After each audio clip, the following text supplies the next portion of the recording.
Police under scrutiny and racial injustice in the spotlight, a new movie is bringing the original March to Freedom to life on the big screen. Selma comes out at an important time and with the backing of a producer named Oprah. She talked to our Robin Roberts about looking at award season from the inside this year. I ain't stirring no fuss. I'm just here trying to register to vote. That's Oprah as Annie Lee Cooper in Selma. Recite the Constitution's preamble. You know what a preamble is? Repeatedly humiliated when she tried to register to vote. We the people. How many county judges in Alabama? 67. Name them. Her brave attempts to have her voice heard made her a little-known hero of the voting rights movement. But I did it for Annie Lee Cooper. I did it for everybody who's taken that walk and who literally took that walk for me so that I could and you could be sitting here today. We must march! Selma chronicles the 1965 Selma to Montgomery marches led by Dr. Martin Luther King Jr. to protest the discrimination and often brutal violence African Americans faced when they tried to register to vote. The release of this film comes at perhaps just the right moment in time. All the people who are protesting now could benefit from seeing the strategic intention that had to happen in order for real progress to be made. You gotta have a clear strategic intention of what it is you want to accomplish. And you cannot be heard unless you come in peace. Those that have gone before us say no more. The leader of that movement, the eloquent Dr. King, is portrayed by British actor David Oyelowo. Give us the vote. Both an iconic and intimidating role, Oyelowo is the first actor to portray Dr. King in a major motion picture about his life. For we shall overcome. I said yes to coming on as producer because I love David Oyelowo. And we became friends during The Butler. I'm sorry, Mr. Butler. I didn't mean to make fun of your hero. Everything you are and everything you have is because of that butler.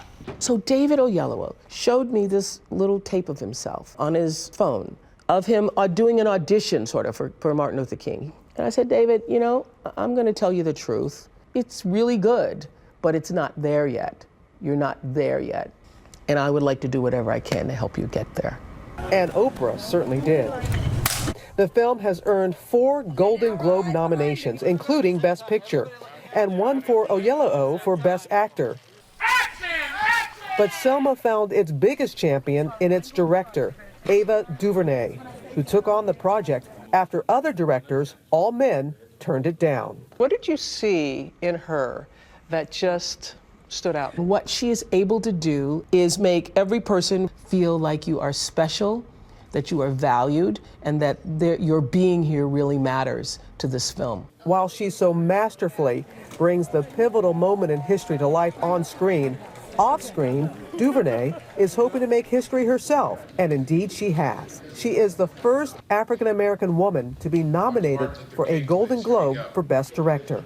Has it sunk in a little bit more now? It has. It's fun. You know, Good. it's bringing attention to the film, which is the most important thing. Everyone wants to put the emphasis on the first Black woman director to get this nomination, and you are very quick to point to others who paved the way. Yeah, well, it's bittersweet. I mean, it's lovely for me, and my mother is very happy. But certainly, I know that I'm not the first Black woman deserving of this. So for whatever reason, this moment was chosen to be the one. Thank you very much. While her time on the red carpet is only just beginning, Action. she's not the first female director to get there.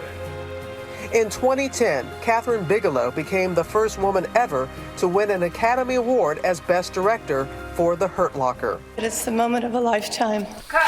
Now perhaps DuVernay will have a chance to become the second. So my cameramen are going to be walking and moving along the crowd. For DuVernay, the scenes that were the most impactful were also the hardest to direct. This revolution goes on and on. I gotta tell you this funny story. Okay, so Ava, we're out with all the extras, and you know we're doing the scene with the racists, and you're trying to get the people, and they're lovely people. They're white people who've come, and this is their first time, and they're all dressed in the period stuff. Yes. And a woman comes up to Ava and says, "Now, do you want me to say the N-word, or do you want me to say the actual word? And I said, no, ma'am, I want you to say the N-word.